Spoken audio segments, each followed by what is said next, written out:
Senegal emerged champions of Africa to cap off a fantastic tournament. And are United back again? Wait to see. Welcome back to another episode of Ball IQ Podcast. Tolu, Real Madrid fan. Nelson, Chelsea fan. What a CAF final was that? What an AFCON final. Hmm. It never disappoints, and most importantly, ball don't lie, in Golden, my opinion. golden lie, in my opinion, too. But let's start from. Oh, sorry, I found my towel. I'm just trying to keep my towel. Trying to make sure my towel doesn't get, fapped. But yeah, so let's start from the semis first. We knew Nigeria and Morocco specifically. Um, Actually, both semis were kind of good. Senegal, Egypt, Mane coming up clutch, but Nigeria and Morocco was the one that we are paying close attention to. I think that tactically, Morocco got us. Like they stopped us from playing our football. Like they gave Iwobi a lot of work to do off the ball and limited him on the ball as well. Because I think they rightfully so identified him as our attacking threat because he had all those line breaking passes and stuff. So I thought tactically they had us with how deep they're playing when we had the ball and how fast they broke.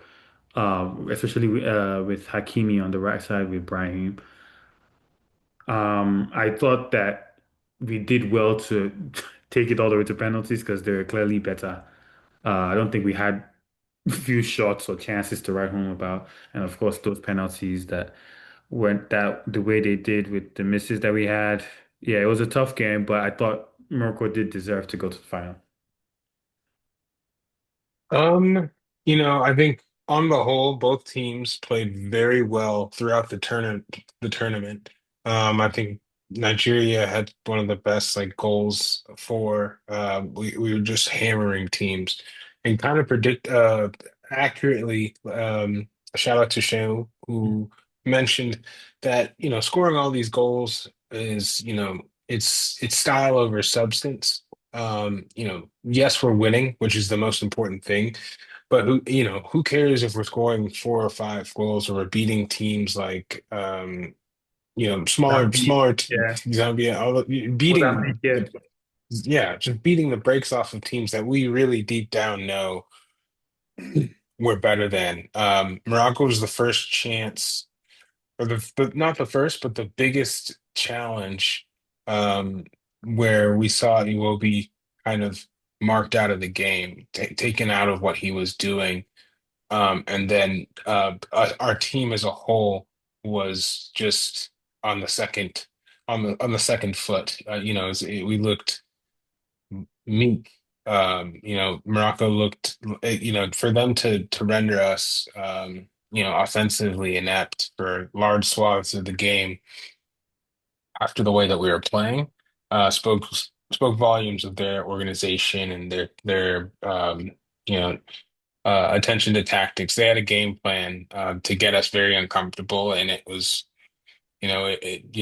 for large, it worked. I was very concerned about the prospect of it going to penalties. Um, Not only because, shout out to Mbwali, but I know Yassine Bono is a tremendous goalkeeper.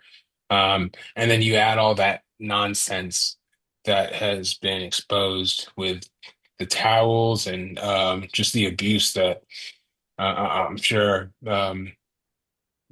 Wally and many other goalkeepers kind of were dealing with throughout the tournament, specifically when it came to penalties. It was very important for a goalkeeper to have a towel, not only to wipe their face in adverse climate, um, sweat, but also to maintain the moisture on their gloves um, throughout the entirety of a match. So it's just little things like that you lose respect for as a third party, but most importantly as somebody who lost to a team on penalties where I will say, we missed our penalties fair and square. I'm not gonna, call a spade, but I just didn't feel right about it. One of the things that stuck out to me as well as a question mark, I understand that Victor was hurt. That's why he came off right before the uh the penalties, but just psychologically, what that would have done to the team to have him take a penalty kick. And I know the person who subbed on for him made his penalty. So, Sadiq, you yeah. know, No, Sadiq, excuse mhm. me. I said Omar Sadiq. Omar Sadiq. on on no, Onuachu, Paul Onuachu, yeah. unwatchable. Yeah. So it came on, smashed it, by the way. Good goal, good tone setting penalty. It was Chukwueze that I don't want to dig anybody out. At the end of a penalty shootout, at the end of a campaign like that, it's not, you don't want to point the finger at one person, but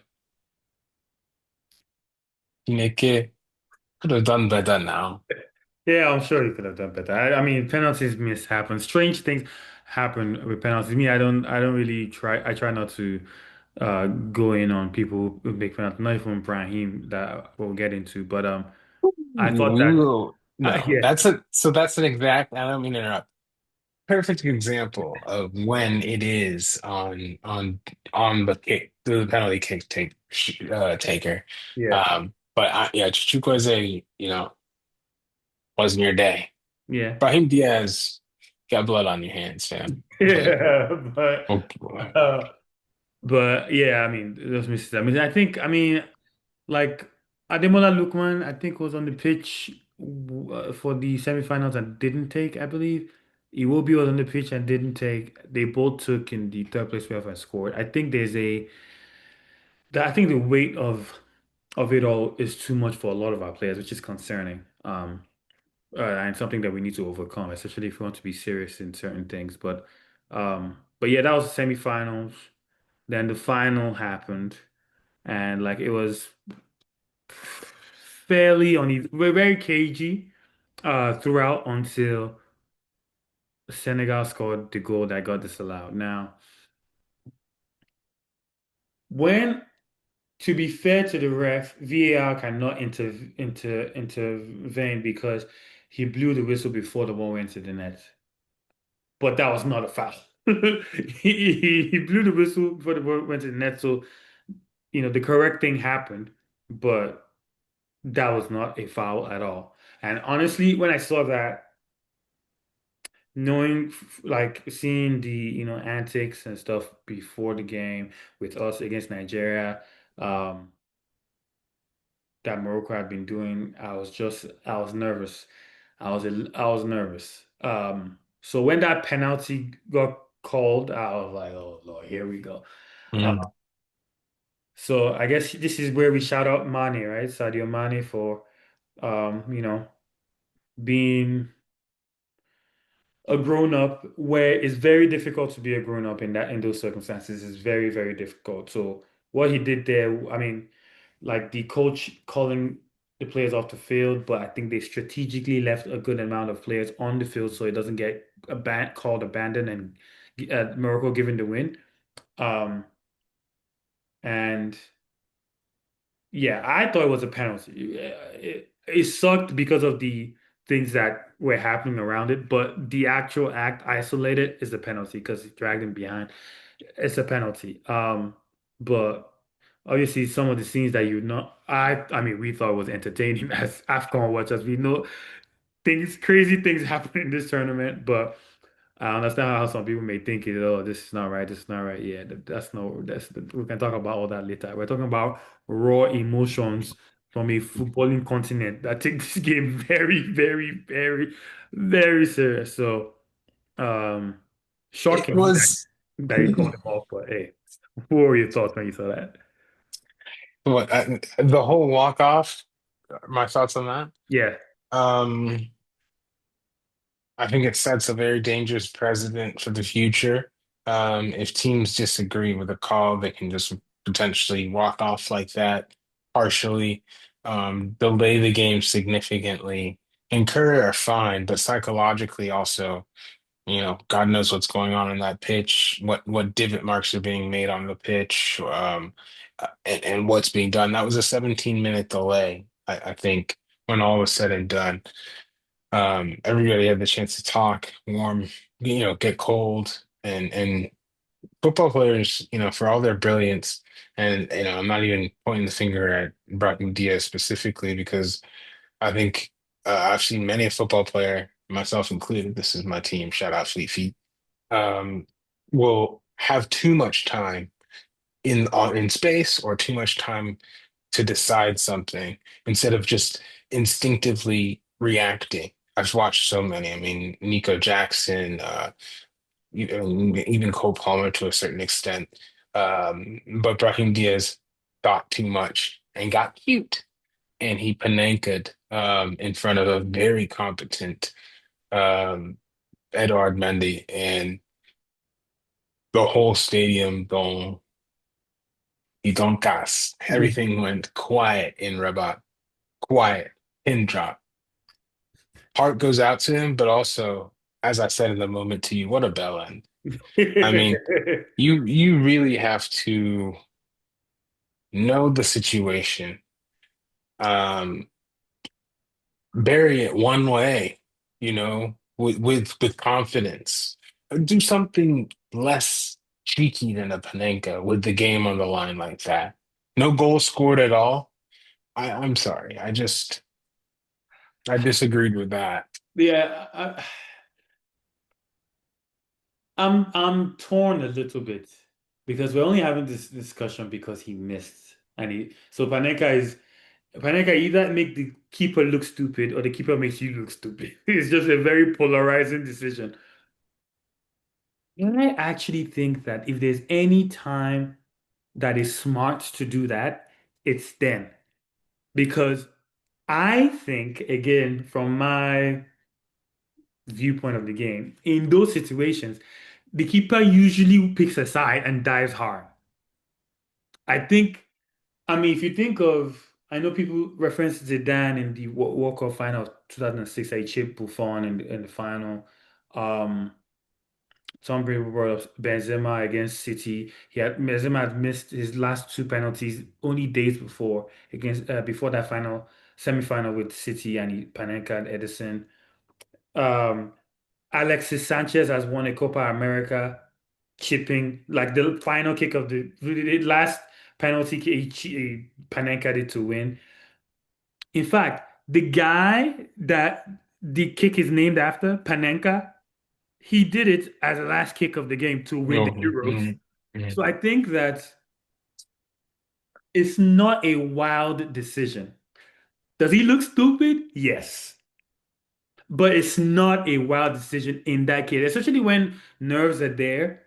Like, I don't know if you remember, no, remember, if you saw this interview with, I think it was Ian Wright that interviewed Dibu Martinez a while ago after they won the World Cup. I think it was Ian Wright that interviewed him and they were talking about the World Cup and the penalty shootouts against France. And Dibu Martinez, I think, gave advice to Dybala when he was stepping up to take his PK that usually after a miss, the goalkeeper wants to like usually essentially what he was saying is there's situations where the goalkeeper is desperate to make a save, and that's when you go middle.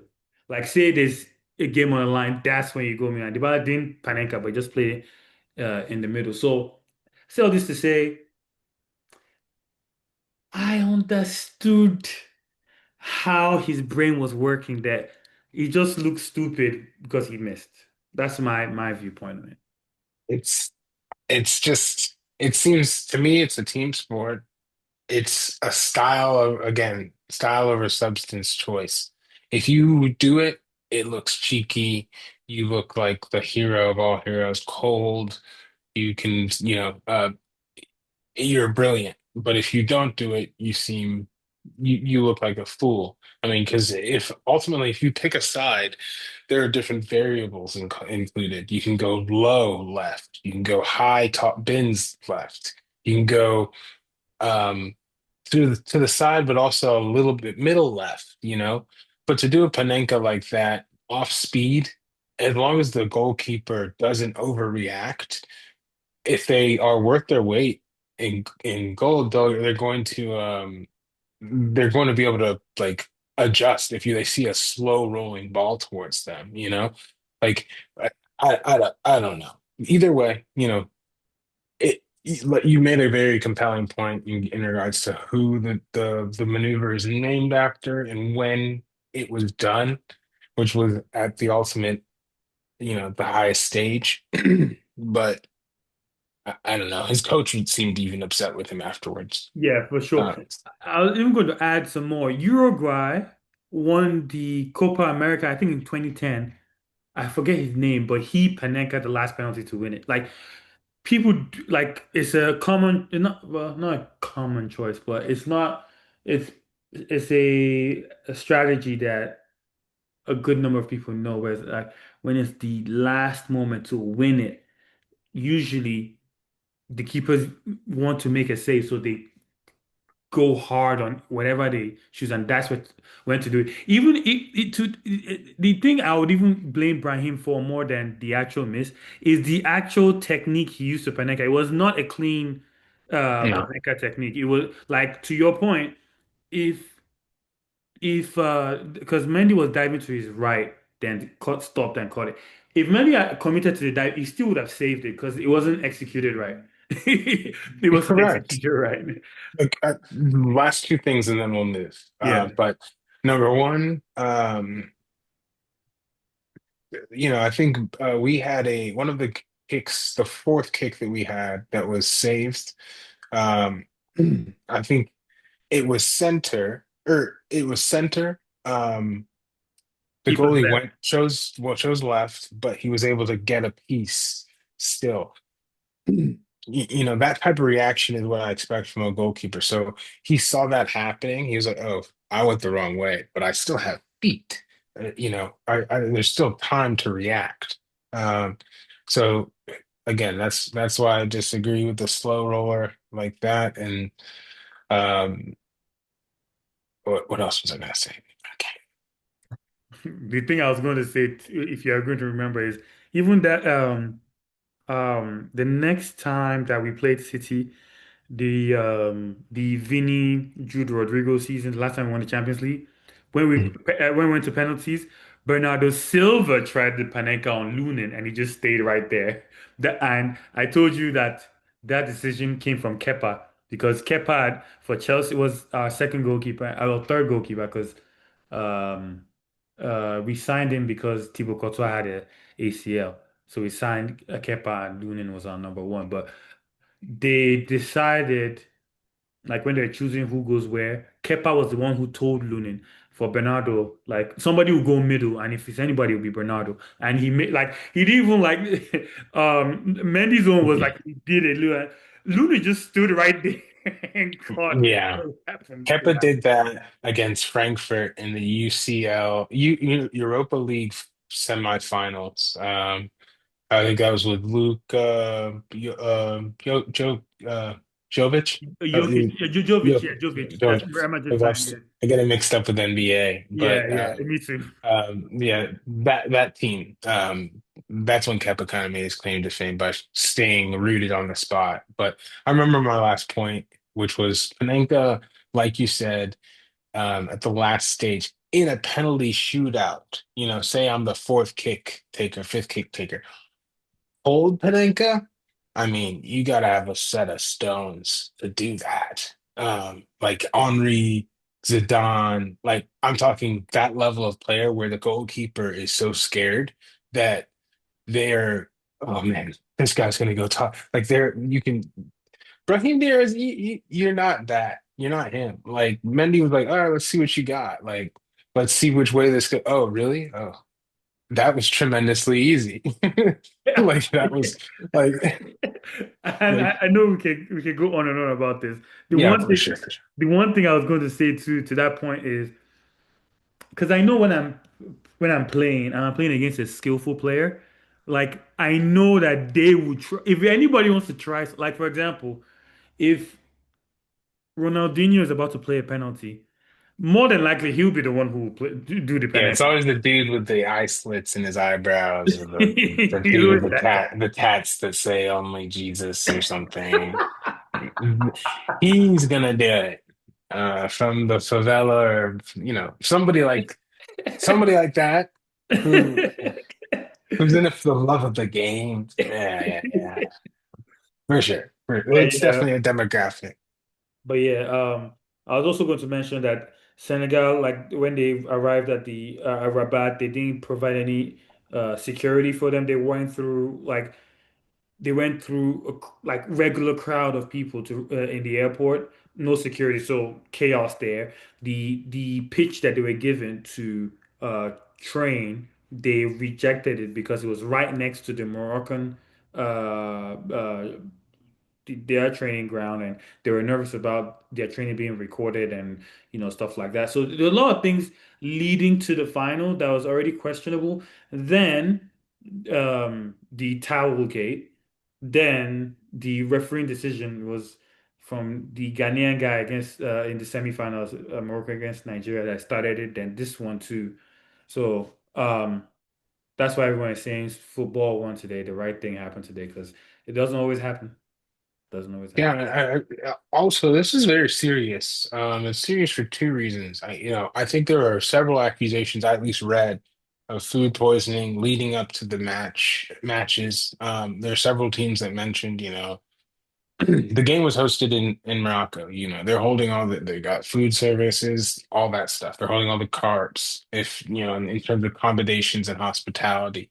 Um, for them to kind of try and assert some sort of tactical advantage over their opponents consistently throughout the course of the tournament is very concerning. It's in bad taste. It's poor. It's a poor reflection of the continent. And also, I think they're partial hosts of the next World Cup. I think, yeah, yeah, which causes cause for concern in terms of rigging it and um, all that stuff. So poor, sore losers for sure. I myself am not the best loser in the world. I'll tell you that right now. If you win something at my home in my backyard, I'm the type who will turn on the sprinklers, maybe cut off the lights, tell y'all to leave. But you know, maybe. I don't know if I would do that if it's like the Africa Cup of Nations. That's just like you really have to, just step chin up and move Take on. yeah. It's you mentioned something that we just glazed over. Sadio Mane, is the best player, the best African player, Of his past 10, generation for 15, sure. yeah, of his generation. Um, he's the only one to win multiple AFCONs. Is that correct? Yep. Um, that's better than Eto. That's better than Jogba. That's better than Weah.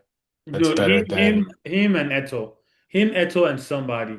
I forget the third person. But definitely better than Drogba because Drogba didn't win AFCON. You know that, right? mm, He left right before. Um, but he sits with the table with him, Eto, and I think Abu Treka. Yeah, Abu Treka, the Egyptian guy. Um, But yeah, but nah, I mean, I think we're chatting, and I think you mentioned something about like you've always kind of rated Mane over Salah in terms of like just pure football, and I agree with you. I've always been a Mane guy too. works way harder. More humble, in my opinion. I'm not saying Salah is entitled, but I mean he's on 400 Bs a week, 400,000 a week, But and I think Mane is way more now. yeah, really in Saudi. What? I can look it up. Go ahead. All right, check. But in terms of when they should have both been paid the same and respected the same at Liverpool, Salah was given the spotlight and the backing by the fans as well as the staff, and that led to him ultimately leaving. But I've always been a Mane fan. Whenever he played Chelsea, he always cooked us. And um, like I said, somebody who plays both ways. He's a hard worker, Horrible to play against. He's one of those people that you say horrible to play against. Left foot, right foot in the air. leader. Made his hay humbly, like I said, in like some. I can't remember which team he came up Met in the. Huh? in French League Met. I think it's Met. Yeah, but even then, he came over to I think it was either the Prem Oh, or the Southampton, Championship. Southampton, Yeah, yeah. thank you, thank you. That was the time where Liverpool hoovered up like three or four of their talents. And He then was helped. Lalana, Mane, Um, Van I don't Dijk. know, I think like Logren or something. I don't even know. Mhm. But yeah. Anyway, Sadio Mane, best player of the tournament. I thought that Brahim Diaz essentially gave him that trophy because Brahim, I best player thought, of the tournament. He's best player in the world. I'm serious. I'm I'm serious. serious. Being By the way, serious. he's on 650 bags a week right now. 650. Yeah.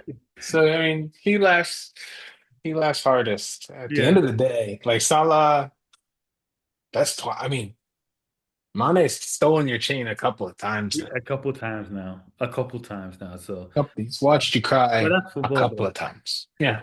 Well, and Salah missed the penalty in the third place kickoff too when he went to penalties. He missed his penalty. So, Hmm. but anyway, uh, AFCON, the greatest tournament in the world. I can't wait for They're gonna, next year. This is better yeah. than last year, and I think Nigeria were 2 goals away from breaking the goal scoring record for a team in AFCON, so they did pretty well, like we discussed. Yeah. Sadio Mane, best player. Brahim Diaz, the I, top goal scorer. Bono, best goalkeeper. Nigeria third. Morocco second, and Senegal are African who'd you say the giants again. who'd you say the best player was the tournament? Sadio Mane. Okay. All right. Yeah, Sadio Mane was both Streets won't forget Lookman. Lukman, Iwobi, Calvin Bassey. Yo, Calvin Bassey. Shout out to Calvin Bassey. I haven't seen the team of the tournament yet, but shout out Calvin Bassey. He better be on there. Anyway. Yeah. And last thing I'll say about Mane and Salah, I think they're going to be rivals in the same league next season. Flip it. Don't finish me, I beg. All right. But yeah, great AFCON. Thoroughly enjoyed it, and I'm sure we'll talk more about it later on. But we have stuff to talk about, like the Manchester Derby. That was our game of the week to kind of like do an IQ deep dive on. Um, I just we want to did- distance myself from Manchester City. This is again my club here. I requested for us to get navy or more of a Chelsea blue, but I was outlasted, so we went with Eddie had blue. So sorry. I thought you said Eddie Howe blue for 1 second. No, but yeah, that's I'm like Eddie no, Howe blue. I don't know what that no means. hate on Eddie Howe, but Eddie had empty had blue. Empty hat blue, but um, let's go through that game quickly. The reason why I'm so excited to do this game is because United, under a new gaffer, Michael Carrick, played how we spoke about many episodes ago, and I can add the episode number in the description below for our viewers to go check it out. But he went back to a 4-3-3, Maguire and Martinez in the back, Luke Shaw left back, Dallo right back, Dorgu as the left mid. Diallo came back and went straight into the lineup as the right winger. Casemiro sitting. Mainu was kind of like the eight, and Bruno was the 10. Bruno was superb, and Bruno started centrally, and for City it was Haaland, Haaland, Foden, and Bernardo Silva, and then Rodri sitting with Semenyo, new signing. It started off great for him in the EFL and the FA Cup, but didn't have a great game in this game. Doku on this side. Nathan Ake started. O'Reilly came back in. Nathan Ake started. Then they've had a very inexperienced center back pairing. I don't even know how to say it. I hope this is Kusanov, but Alain, I think his name was the other center back. Enrico Lewis was there. So they're kind of depleted in the center back area. But the thing that Mhm. was the highlight was pretty much what we said how United to play, where they can attack multiple different ways. First of all, they when they were without the ball, they did a lot of hard work. So they maintained a mid block to contain City. And like City, they like to overload on the right or left. Predominantly on the right, they like to overload and leave Doku on the left to kind of like go 1v1, but they will overload you on the right, like Foden will be here. Sometimes Bernardo Silva will come here to form like the overload. Then Haaland is looking for either passing behind or looking for a cross from back post. But when United won the ball, the way they broke and shifted the line altogether was actually very, very impressive. And we mentioned this in that episode where we're describing how United should play. I remember specifically saying if you play Casemiro in the midfield three and he's the base, maybe you get a world-class player. I remember saying that verbatim. Maybe you Hmm. get a world-class player. And when he was subbed off, the whole of Old Trafford stood up to clap him off. Everybody stood up because he was everywhere. He was fantastic because, again, similar to a different way to what you said about Iwobi and his transformation in the Super Eagles this AFCON, where he wasn't given that much and he was given a specific assignment that fits his skill set.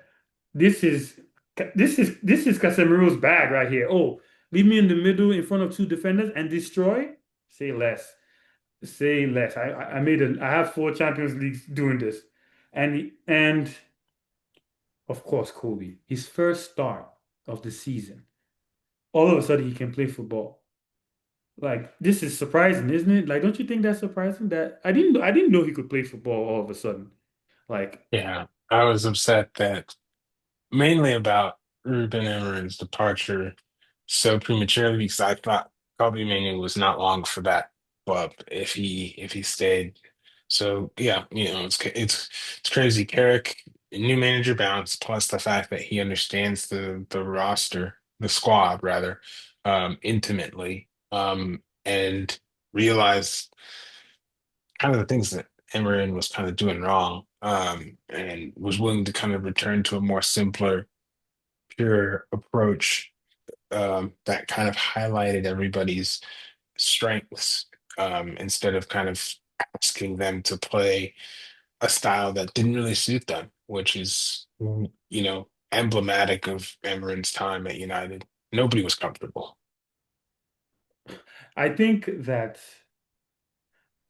another smart thing that I think that United did was both Kobe was playing in the eight but left eight and Bruno was kind of like the 10 but most of them did their damage on the left so they all like they're almost like this whereas like almost a straight line of some sort on the left because I think they must have identified something on that side but these are the things that frustrate me about these new age coaches that live and die by their ideals because how can you not play or start or give enough game times to a talent like that in Kobe Mano? Like, how can you mess that up? How can a new coach, right, come in and give him his first start and he plays like that? And that's who you've been suppressing? Ruben Amorim, that what we saw is what you've been suppressing. That is poor.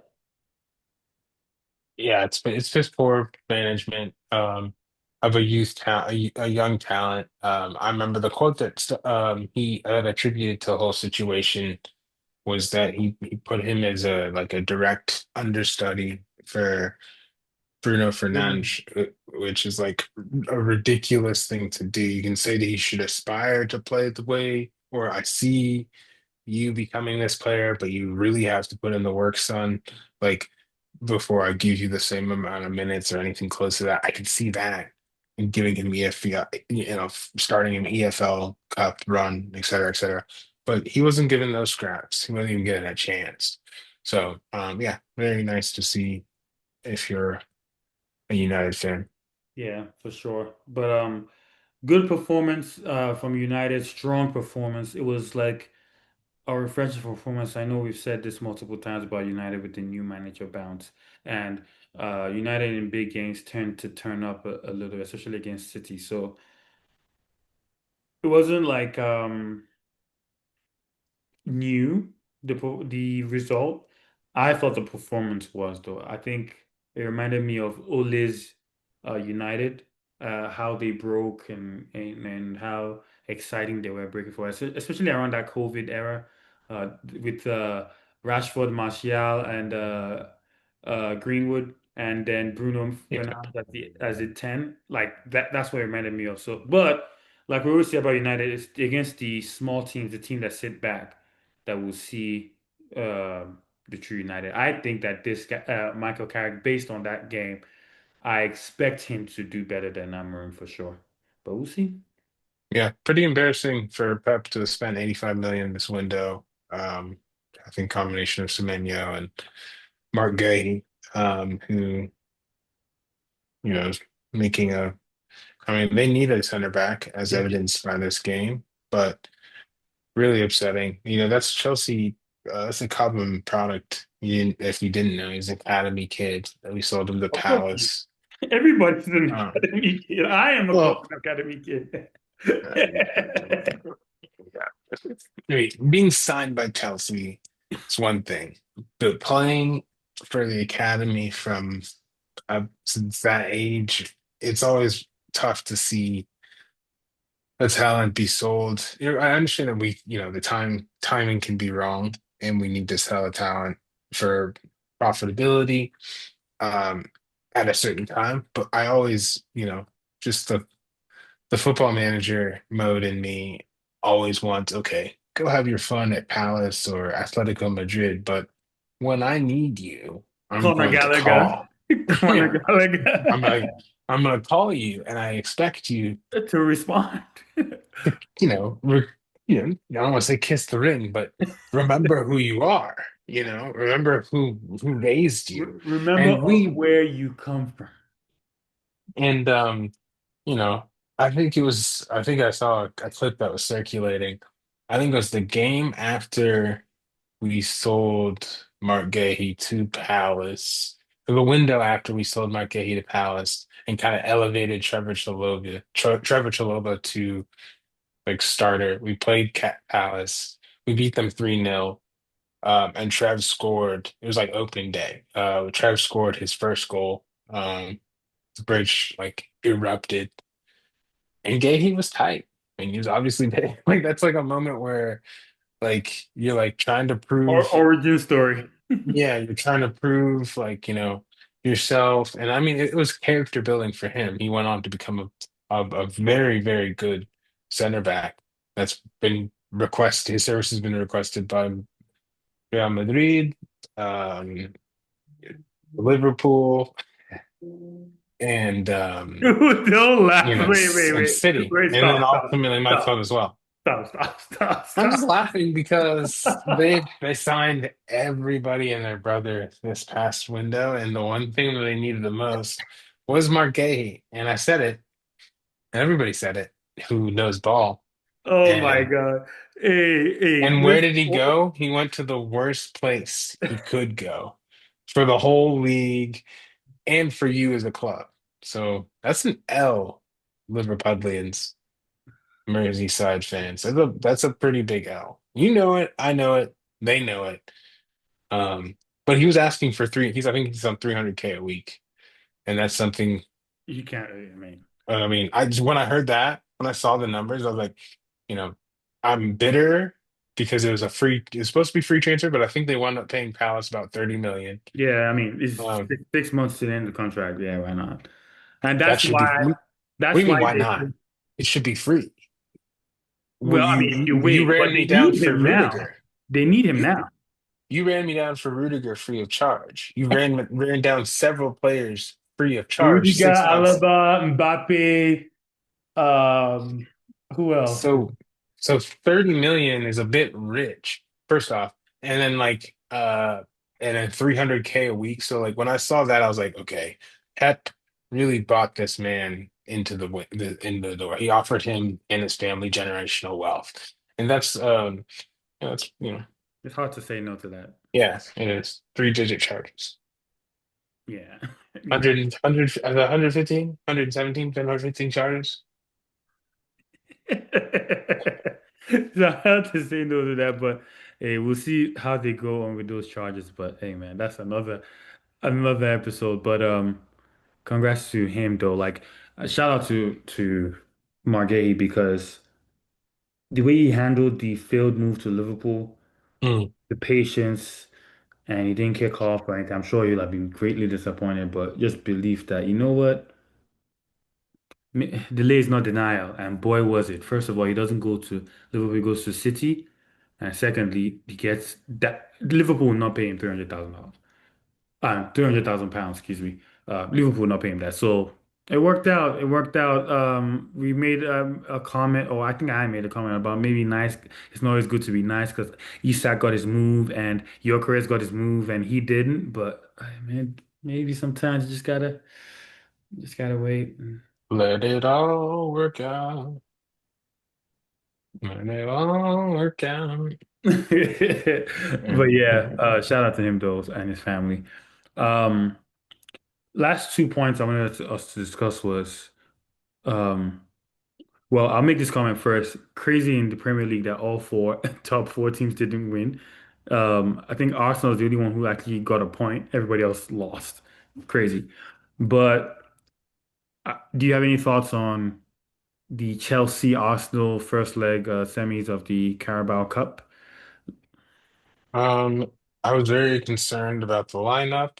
I noticed an absence of some very key players for what I was only given as an excuse of, they weren't fresh enough or they were protecting their long-term fitness. Of those players that were out of notice, there's no Reese, of course. I think Gittins was not even on the bench or anything like that. I think he's been playing very well. And I think Mark Gui had been starting over Delap, which I thought I understood just in terms of how much like off the ball work he does. But it was very, whenever I see a side that doesn't have Reece James in it, I get concerned. And not only that, obviously, Caicedo is still suspended, I believe, for this match. So, I, the first half, Esteval looked the most threatening, I'd say, but we still looked like very much the second best team. And this was very concerning because we were at home. If not for the manager bringing on Garnacho, who was a electric substitute for this game, Yeah.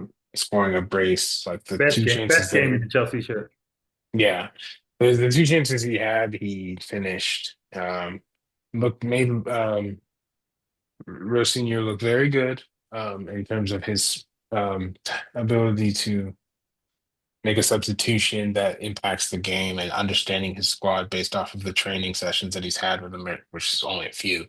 Um, but you know, it bodes well because there are some times where I'm not going to say anything against Enzo Maresca because he did a tremendous job, but there are times where we were curious about some of the substitutions that were made and the timing of them. Whereas um, I kind of understand where Liam Rosinier's going with his substitutions and why he does it, and it's largely paid off for him in the small sample size that we have. But Okay.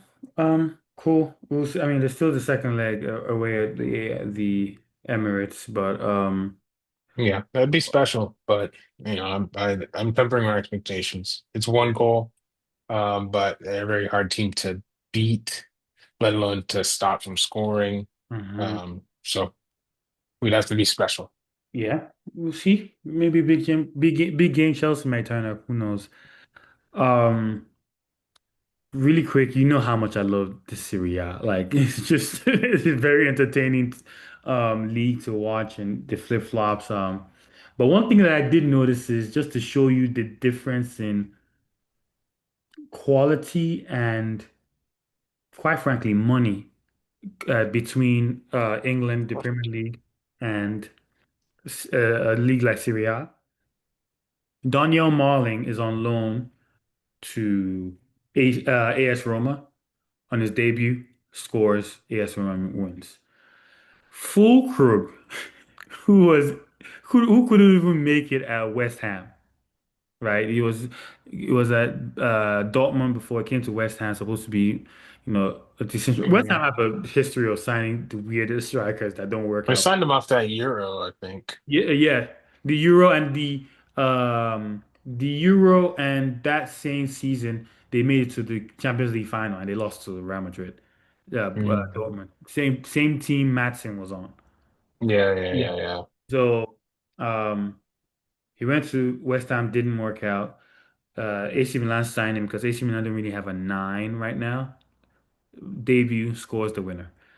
So it's just like all these, just another list of Prem I just watchable. laugh because I remember us selling Christopher Nkunku, but I don't think he's a nine. I never thought he was a nine, and No, he's not. He's the, not. those transactions He suggest does. that they don't think he's a nine either.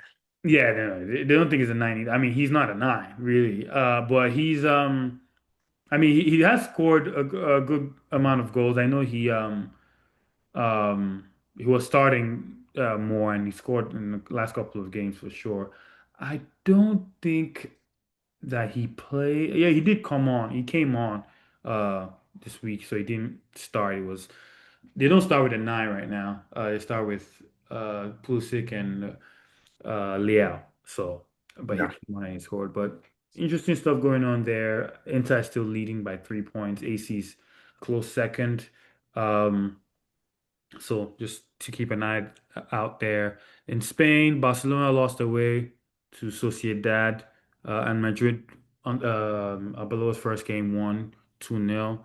Underwhelming performance. Vinny was booed, Jude was booed, the whole team was booed essentially. Um, but Barcelona losing makes it just 1 point. So Arbeloa has a chance to like do something special and make a name for himself as a Madrid head coach. And at time of recording, Madrid put six past Monaco. We looked fresh. We looked um, like I recognized the team. Vinny was fantastic with like Vinny is now the highest assist maker for Real Madrid history in Champions League, like Real Madrid history. Vinny has the Uh-huh. most assists in the Champions League. He was fantastic. Mbappe was fantastic. Jude was great. Like we set traps for them for Monaco. Credit to them because they came to try and play, got the ball, broke out, and just killed them every time. So I hope to see more of that. And like Vinny channel, just like how Cristiano used to do, channel those boos into